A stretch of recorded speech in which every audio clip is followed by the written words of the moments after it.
I must start this little talk with recognition that some of us have much and some of us have little. This is the challenge of this age and time. It behooves us to do all we can to even the score as much as we are able. At this Thanksgiving time, we can give thanks for our blessings and also see to it that our blessings have an avenue to be bestowed on all. Many years ago, I attended a convocation in Ottawa, Canada. There I heard Thomas Moore, author of Care of the Soul. He listed several values that the soul needs for nurturance.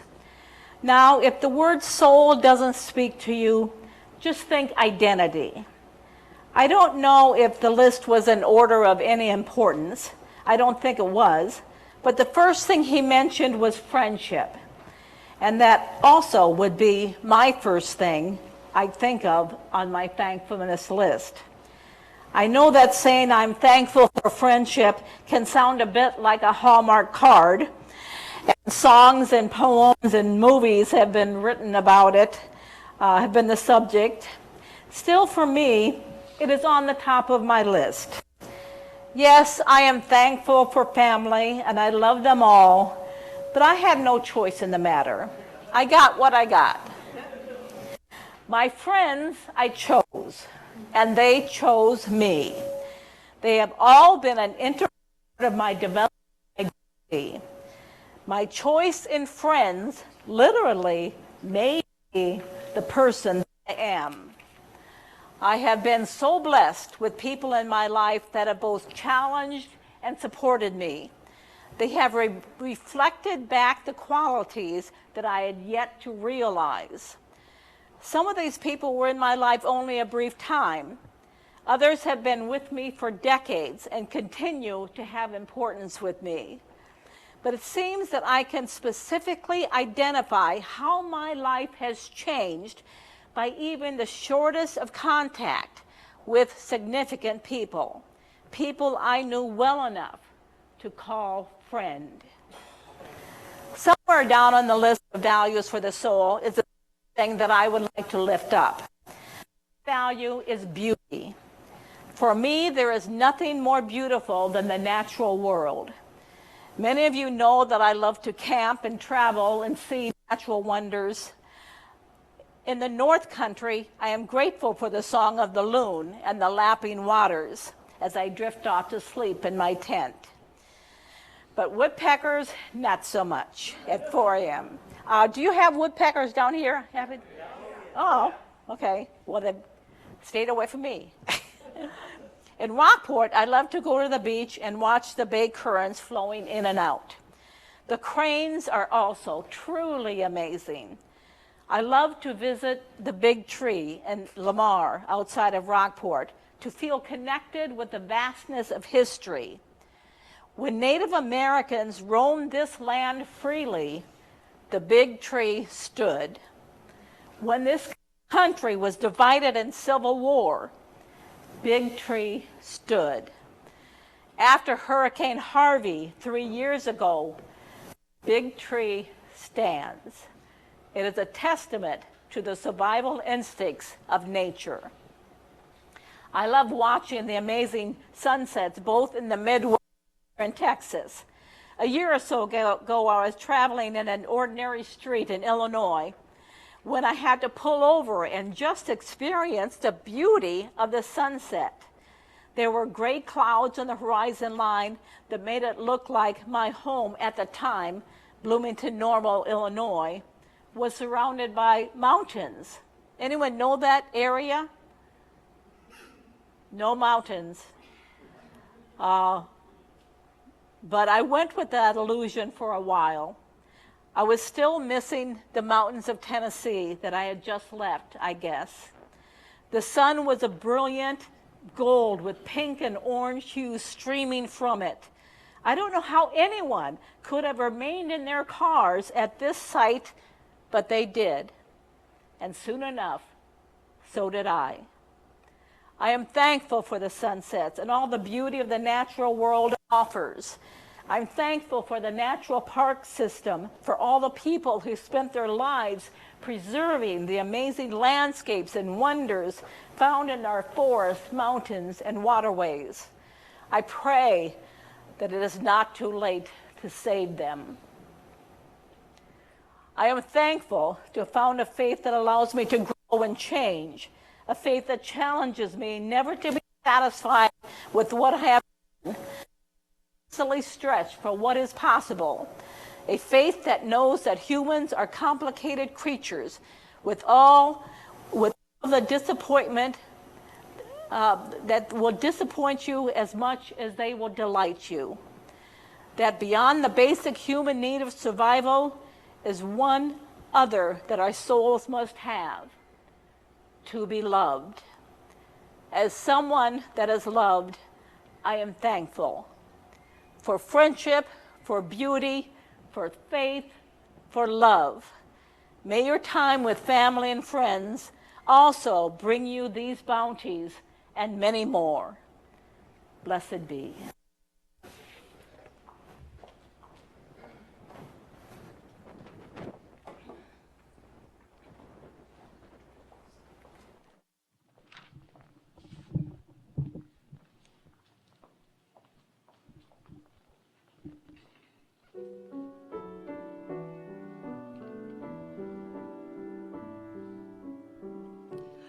I've got a roof over my head. I've got a warm place to sleep. Some nights I lie awake counting gifts instead of counting sheep. I've got a heart that can hold love. I've got a mind that can think. There may be times when I lose the light and let my spirit sink, but I can't stay depressed. When I think of how I'm blessed, grateful, grateful, truly grateful I am. Grateful, grateful, truly blessed and duly grateful.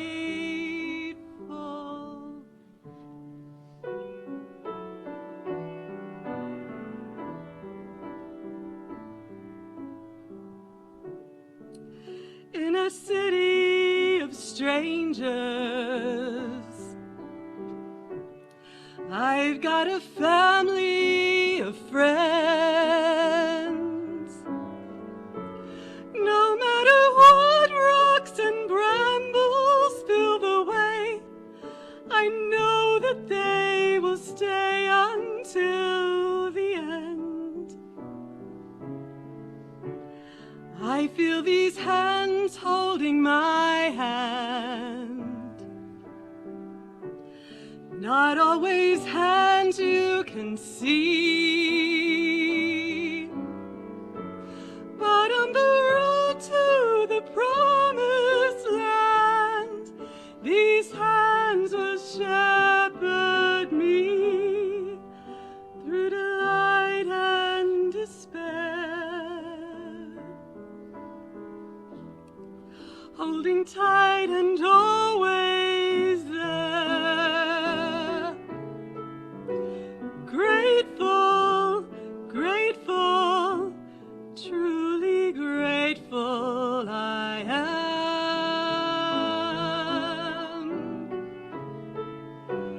Grateful, grateful, truly blessed and duly grateful.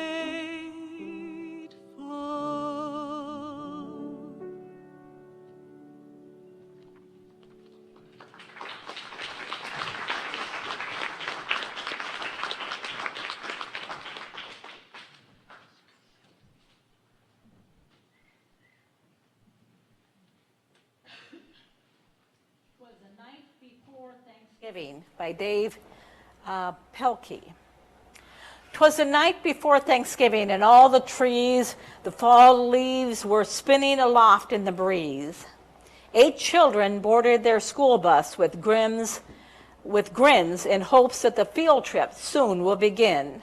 They sang as they rode through autumn terrains, while visions of drumsticks danced in their brains. Over rivers, through woods with winding and weaves, their school bus sailed on through the new fallen leaves. When out on the road there arose such a clatter, they threw down the windows to see what was the matter. When all that with their wondering eyes should they see but a miniature farm and 8 tiny turkey. And a little old man, so lively and rugged, they knew in a moment it was Farmer McNugget. He was dressed all in denim from his head to his toe, with a pinch of polyester and a dash of Velcro. And then in a twinkling they heard in the straw the prancing and pawing of each little claw. More rapid than chickens his cockerels they came. He whistled and shouted and called them by name. Now Ollie, now Stanley, now Larry and Mo, on Wally, on Beaver, on Shrimp and Groucho. The turkeys were chunky with smiley beaked faces, and they greeted the children with downy embraces. So out through the barnyard they ran and they flew, and they gobbled and giggles, as friends sometimes do. Then somebody spotted an axe by the door, and they asked Farmer Nugget what was it for. With a blink of his eye and a twist of his head, the old farmer told a grim tale of dread. Tonight, said McNugget, these feathery beasts will be chopped up and roasted for Thanksgiving feast. The children stood still as tears filled their eyes. Then they clamored aloud in a chorus of cries. "Oh dear," cried McNugget, "now what shall I do?" So he dashed to the well, and the teacher went too. And they fetched some water fresh from the ground in hopes that a swig might calm everybody down. And when they returned to quiet the matter, the children were calmer and mysteriously fatter. The boys and the girls drank up their drinks in the hay, then thanked old McNugget and waddled away. They limped to the school bus, all huffing and puffing. It's not easy to walk with hot turkey stuffing. And then as the school bus drove off in the night, McNugget looked around, not a turkey in sight. 'Twas the night before Thanksgiving, and the stars up above shone down on the school bus, abounding with love. The very next evening, 8 families were blessed with 8 fluffy Thanksgiving turkey as guests. They feasted on veggies and jelly and toast, and everyone was thankful the turkeys were most.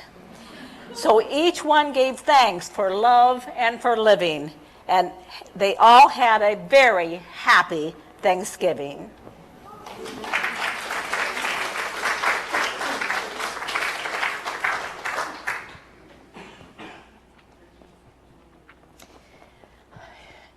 It is said that if the only prayer you ever said in your life was thankful, is thanks, it would be enough.